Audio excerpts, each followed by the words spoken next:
Hello and welcome to a look at Nebulus for the Commodore 64, a game that was released by Hewson.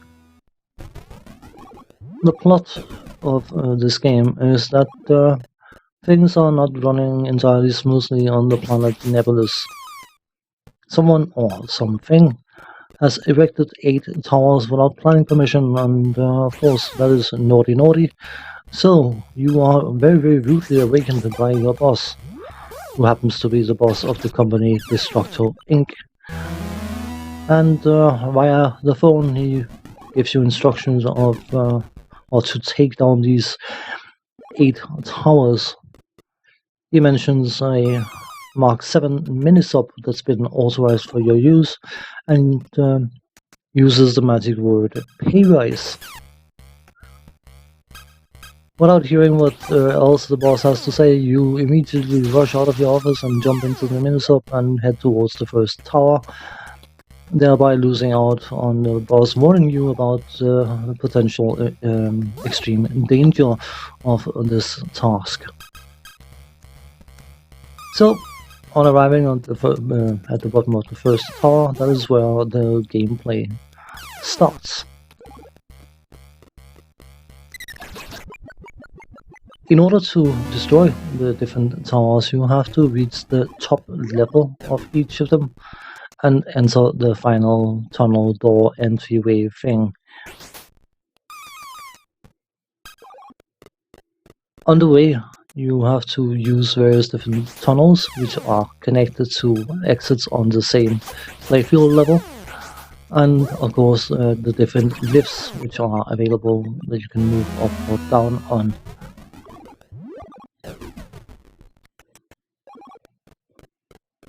The game features invisible dissolvable blocks, which of course is always fun because it effectively means that you only know they're there by stepping on them and falling down, which is always lovely.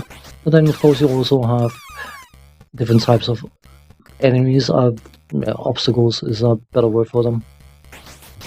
Some of them are indestructible and just something that has to be avoided even, and others like these bouncing balls which can't be destroyed.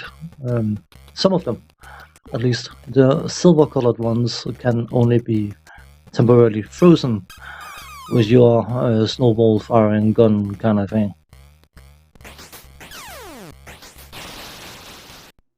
Beyond the ability even to shoot, you can also jump, and the jump length is exactly 1 block's length.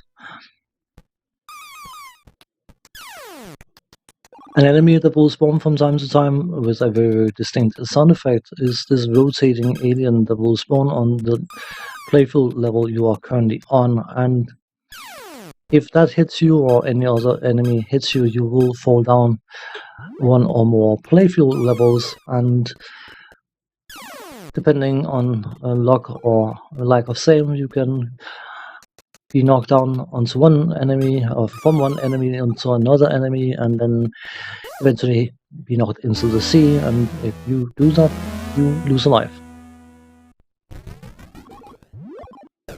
If we quickly go over the interface, top left, player 1's score, and underneath that indicator of lives, and an indicator of which player is active in case you play a 2-player game, alternating 2-player game. And in the top middle you have your timer. If that runs out, you lose life and have to restart the tower. From the technical side of things, graphic-wise, an attempt was made to make a sort of pseudo 3D kind of thing with the towers. Quite clearly the playfield is a 2D playfield, but some trickery has been employed in order to give some sort of sense of it actually being a rotating tower. And depending how you feel about it, you may find that it works or it doesn't work. I'm sort of in 2 minds about it. I can appreciate what has been tried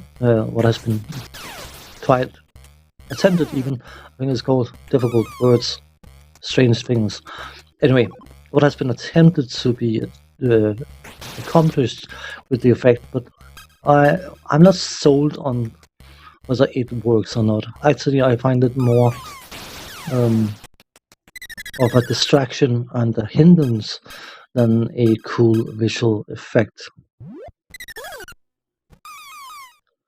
The other graphics, the main character specifically is possibly one of the cutest characters I've played, or I have had the distinct pleasure of being in control of in any of the games I've been playing recently, and I do find them player characters to be very, very likable.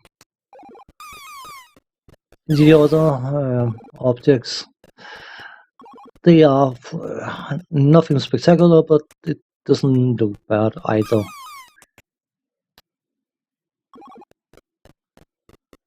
From a sound point of view, the only music there is the title music, and it starts off decent and then finishes off a bit bleh. But I don't mind it either way. I'm perfectly happy with it, but it's not something I would necessarily listen to just to listen to it. The sound effects are by and large very, very satisfying and fitting for the game. I can't help but feel that I've heard some of them before in other Hewson games, and I mean, if they have used certain sound effects, then by all means, it is entirely up to them, of course. I do like that the rotating alien thing that comes on screen has its own unique sound effects, so you always know when it's appearing. Control-wise, left to move left, right to move right, up to go up lifts and down to go down lifts, fire to shoot, fire while moving to jump. The controls are fine as such, but I have to admit that the sensitivity of the game registering when you're standing still, so you can actually shoot, and when you're moving, so you can actually jump, can be extremely finicky.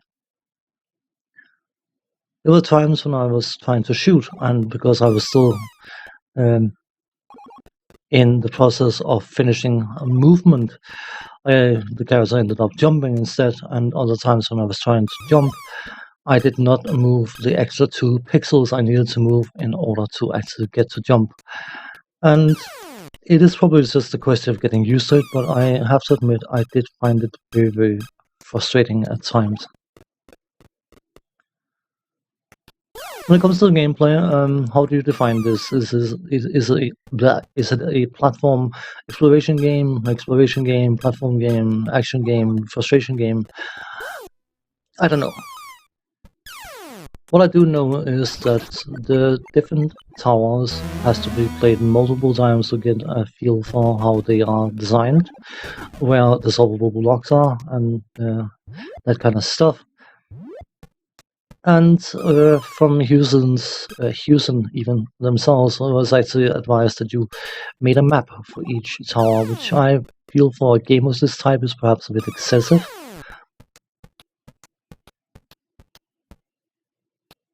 The gameplay is enjoyable, but it's also frustrating, and considering the fact that there are 8 towers that has to be learned the hard way, how they need to be dealt with, there's an awful lot of potential gameplay in this game. Whether you have the patience for it or not, that is a different matter. On a personal level, I find it too frustrating to truly like, but I also find it too endearing to actually dislike.